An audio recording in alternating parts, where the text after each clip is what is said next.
Salut les internautes, bienvenue sur le www.jumpingdeliège.be ou sur la page Facebook. Aujourd'hui c'est dimanche, c'est le dernier jour, le Grand Prix Day. C'est la fin, le dernier acte de ce 20e anniversaire du Jumping International de Liège. On a essayé de vous promener un petit peu partout, de vous faire découvrir des choses un petit peu inédites. Là, on est dans le catering. On est dans un endroit qui est très très important et en plus pour rencontrer des gens importants, ceux sans qui vous ne seriez même pas derrière votre écran pour regarder de toute façon. Je ne sais pas si on doit les appeler Laurel et Hardy, Starsky et Hutch, les frères ennemis, les meilleurs copains du monde. J'ai à côté de moi Léon Dourcy, Eugène Mathy, Léon Dourcy. Je ne sais pas dans quel ordre, s'il y a une hiérarchie. Et en fait, je ne sais même pas comment vous vous connaissez tous les deux.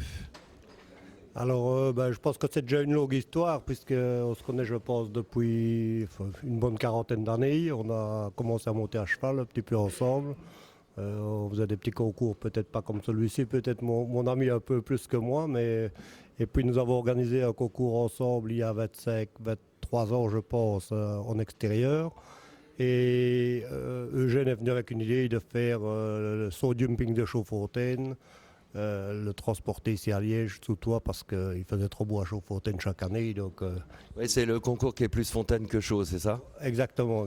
Donc je pense, il vous le dira, mais sur 11 ans d'organisation, je pense qu'il a eu 10 ans de pluie torrentielle. Donc maintenant nous sommes au sec et c'est parfait.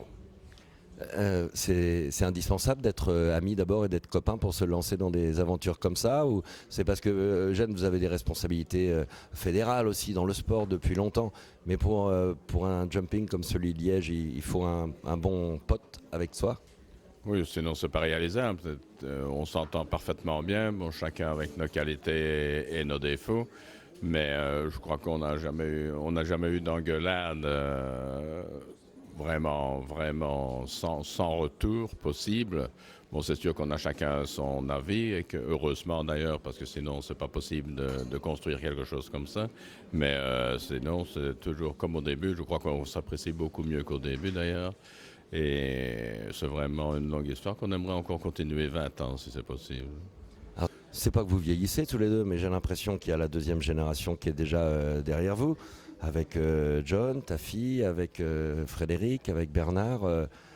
Les 20 ans supplémentaires dont vous parliez, Eugène, c'est ça? C'est ça la recette? C'est que la famille va continuer? Ou les familles?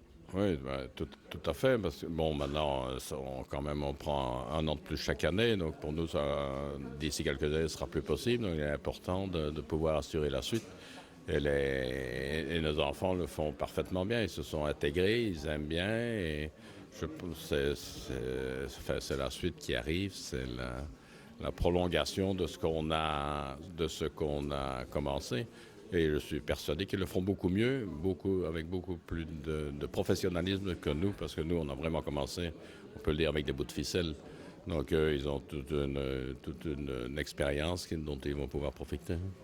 Je ne demande pas forcément un bilan de l'événement parce que on n'est pas forcément objectif. En plus, aujourd'hui, ça va être très important et tout. Mais voilà, juste au bout de 20 ans, vos bouts de ficelle, vous en pensez quoi de ce jumping de Liège? Alors je dois vous dire, il y a 20 ans d'ici, quand on a organisé le premier Liège, première halle des foires, si vous voyez les vidéos, si vous voyez les images du premier jumping international, nous autres, on serait bien. Maintenant, on se cacherait bien. À ce moment-là, à cette époque-là, on était très fiers d'avoir réalisé ce qu'on avait fait. Et puis le concours a évolué et toutes les années, on a essayé d'améliorer le concours et d'apporter quelque chose en plus.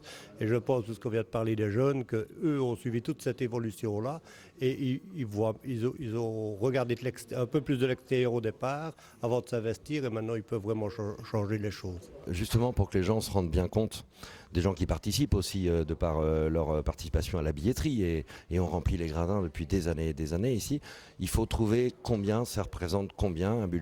Donc vous avez un an pour le faire, pour entièrement financer et puis se dire le dimanche quand on ferme la porte, on n'a pas perdu d'argent. Il faut 1 million d'euros. D'accord. Ah oui, cash comme ça, on sait ce que ça représente. Voilà. Donc 100 millions d'euros, là, c'est irréalisable. Donc on aurait voulu faire. On a toujours fait. C'est pour ça, à mon avis, qu'on est toujours là. C'est qu'on a toujours fait selon nos moyens et on a donné le luxe quand on avait les moyens. Sinon, on a fait l'essentiel, le sport. On a toujours très bien soigné le sport. Et c'est pour ça d'ailleurs que les cavaliers aiment venir, aiment gagner le Grand Prix de Liège. C'est une ambiance extraordinaire ici. C'est tout à fait liégeois, donc c'est très convivial. Et on veut absolument maintenir cette ambiance-là. Le jumping de Liège doit rester comme ça. Vous savez, la mascotte de Liège, c'est Tchanché. Tout le monde à Liège connaît Tchanché. Sa bonne humeur. Et on veut absolument continuer cette image. Oui, je voulais savoir si vous aviez un favori ou si vous aviez une idée de celui qui allait gagner le Grand Prix tout à l'heure. En tous les cas, pour ce qui est de mon côté, je n'ai pas de favori. Enfin, ils sont tous favoris pour moi, ils peuvent tous gagner le Grand Prix. J'espère tous aussi bien pour un que pour l'autre qui gagne le Grand Prix. Et bon, on a quand même quelques poètes, mais si je vous le dis maintenant, vous allez parier dessus et c'est moi qui perdrai mon argent. Vous devriez être politique, vous, et donc j'ai pas la réponse à ma question, même pas un nom. Ben, c'est difficile, il y a au moins 15 cavaliers. Donc... Oui, mais ça m'est égal, je voudrais un nom, quoi. Je vais dire, ok, Grégory Watley. Oui, mais bon, ça sort du sens puisque c'est vraiment l'homme en forme à ce concours. Ce serait malheureux qu'après avoir gagné 2 épreuves, il ne vienne pas gagner le Grand Prix, mais avec les choses, ça avait commencé. Il fait un petit 4 points et puis il n'y a plus rien de vrai. Grégory Watley, c'est votre favori pour le Grand Prix.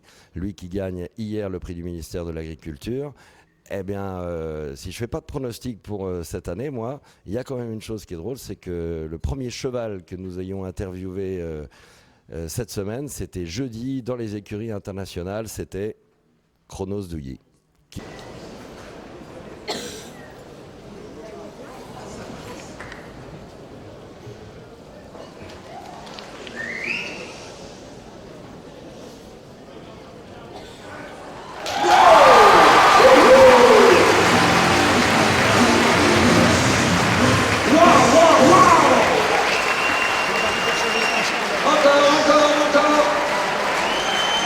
La démonstration de